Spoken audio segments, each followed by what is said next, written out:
राजकुमारी और शमशान घाट। एक समय की बात है, घने जंगलों और हरे भरे खेतों से घिरा एक बेहद खूबसूरत गांव था।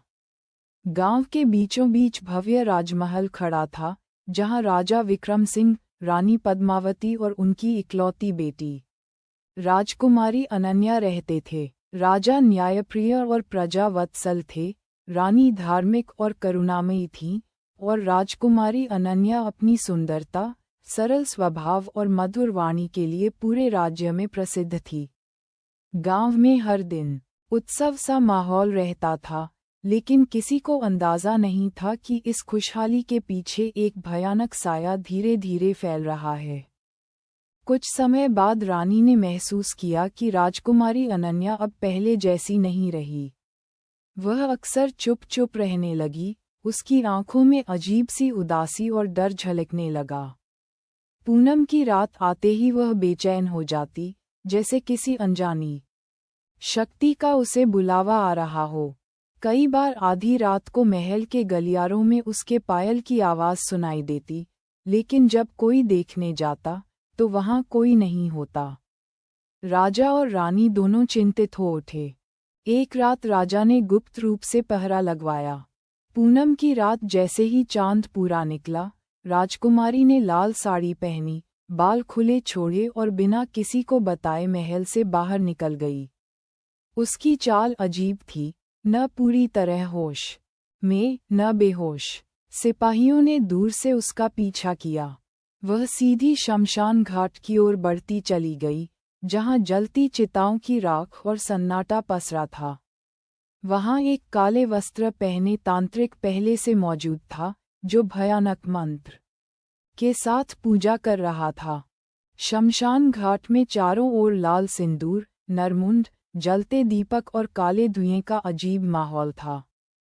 तांत्रिक मंत्र पढ़ते हुए राजकुमारी को अपने सामने बिठाता और उसकी आंखें पूरी तरह लाल हो जातीं। ऐसा लगता मानो उसकी आत्मा पर किसी और का कब्जा हो। तांत्रिक उसका उपयोग किसी महाशक्ति को प्राप्त करने के लिए कर रहा था। राजा ये दृश्य देखकर कांप उठा, उसे समझ आ गया कि उसकी बेटी पर काला जादू किया गया है। महल लौटकर राजा पूरी रात सो नहीं पाए। उन्हें अपनी बेटी की मासूम हंसी याद आती रही।